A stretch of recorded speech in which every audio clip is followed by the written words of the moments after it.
నమస్కారం. దూత మీడియాకి స్వాగతం, సుస్వాగతం. తెలంగాణ మహాకుంభమేళకు సమయం ఆసన్నమైంది. ఆసియాలో అతిపెద్ద గిరిజన జాతరకు మేడారం మరోసారి ముస్తాబవుతోంది. ఆదివాసీలు తమ విలక్షణమైన ఆచార వ్యవహారాలతో జరుపుకునే సమ్మక్క సారక్క జాతర తేదీలను గిరిజన పూజారులు ఖరారు చేశారు. రానున్న ఫిబ్రవరి నెల 21 నుంచి 24వ తేదీ వరకు మేడారం జాతర నిర్వహించనున్నారు. ప్రకృతితో మమేకమవుతూ ప్రతి 2 ఏళ్లకొకసారి మాఘశుద్ధ పౌర్ణమికి ముందు 4 రోజుల పాటు జరుపుకునే అతిపెద్ద గిరిజన పండగ గురించి ఇప్పుడు తెలుసుకుందాం. సమ్మక్క సారలమ్మ జాతర గిరిజన సంస్కృతి సాంప్రదాయాలను ప్రతిబింబిస్తుంది. సుమారు 900 ఏళ్ల చరిత్ర కలిగిన ఈ జాతరను 1940వ సంవత్సరం వరకు చిలుకలగుట్టపై కేవలం గిరిజనులు మాత్రమే జరుపుకునేవారు. కానీ 1940 తర్వాత భక్తుల సంఖ్య ఒక్కసారిగా పెరిగింది. గిరిజనేతరులు కూడా జాతరకు రావడం ప్రారంభించారు. అప్పటి నుంచి మేడారంలో జాతర జరుగుతోంది. 1955 వరకు దాదాపు 2000 మంది ప్రజలు మాత్రమే మేడారాన్ని సందర్శించేవారు. అందులో అత్యధికంగా 1500 మంది కోయ తెగకు చెందినవారు కాగా మిగిలిన వారు సాధారణ భక్తులు. క్రమంగా భారతదేశంలోనే కుంభమేళ తర్వాత అత్యధిక సంఖ్యలో భక్తులు తరలివచ్చే పండుగ సమ్మక్క సారక్క జాతరగా మారిపోయింది. దీంతో 1996లోనే రాష్ట్ర పండుగగా అప్పటి ఏపీ ప్రభుత్వం గుర్తించింది. తాజాగా తెలంగాణ రాష్ట్రం ఏర్పడిన తర్వాత కూడా టీఎస్ సర్కార్ కూడా 2014లో రాష్ట్ర పండుగగా గుర్తింపు ఇచ్చింది. ములుగు జిల్లా కేంద్రం నుంచి 44 కిలోమీటర్ల దూరంలో తాడ్వాయి మండలంలోని మారుమూల అటవీ ప్రాంతంలో మేడారం ఉంది. ఇది దక్కన్లోనే అతిపెద్ద అటవీ ప్రాంతం. ఇక్కడ ఉండే దట్టమైన అడవులు, కొండా కోణల మధ్య ఈ చారిత్రాత్మకమైన పండుగ ప్రతి 2 ఏళ్లకోసారి మాఘశుద్ధ పౌర్ణమికి జరుగుతుంది. వనదేవతలుగా పూజలందుకుంటున్న సమ్మక్క సారలమ్మలకు అద్భుతమైన శక్తులున్నాయని భక్తులు నమ్ముతారు.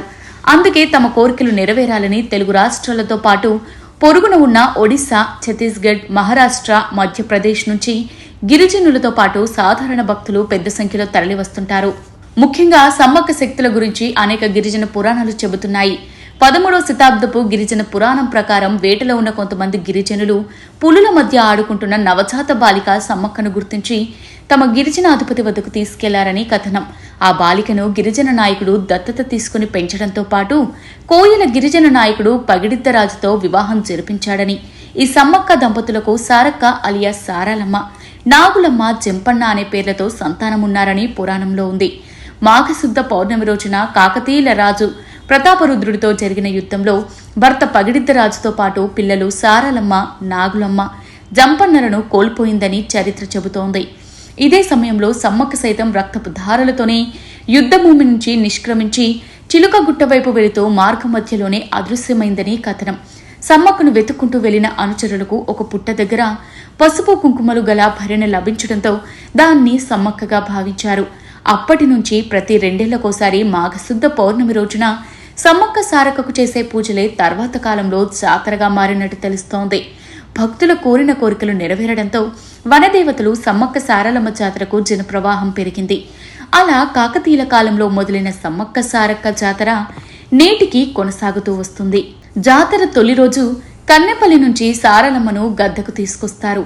2వ రోజున చిలుకలగుట్టలో భరిణ రూపంలో ఉన్న సమ్మక్కను గద్దపైన ప్రతిష్ఠిస్తారు. 3వ రోజు అమ్మవార్లకు ప్రత్యేక పూజలు నిర్వహిస్తారు. 4వ రోజు సాయంత్రం వనదేవతలను తిరిగి యథాస్థానానికి తరలిస్తారు. వంశపారంపర్యంగా వస్తున్న ఈ జాతరలో గిరిజనులే పూజారులుగా సేవలందిస్తూ వస్తున్నారు. అమ్మవార్లకు బెల్లం నైవేద్యంగా సమర్పించడం ఆచారంగా వస్తోంది. ఇంతటి ప్రాముఖ్యత కలిగిన ఈ జాతర ఈ ఏడాది ఫిబ్రవరి 21న బుధవారం ప్రారంభం కానుంది. పూర్తిగా గిరిజన సాంప్రదాయంలో జరిగే ఈ జాతరకు తెలంగాణ నుంచే కాకుండా ఒడిశా, ఛత్తీస్గఢ్, మధ్యప్రదేశ్, మహారాష్ట్ర నుంచి కూడా భక్తులు భారీగా తరలిరానున్నారు. దీంతో మేడారం జాతరకు తెలంగాణ ప్రభుత్వం విస్తృతంగా ఏర్పాట్లు చేస్తోంది. థ్యాంక్ యూ వాచింగ్ ఫర్ దూత మీడియా.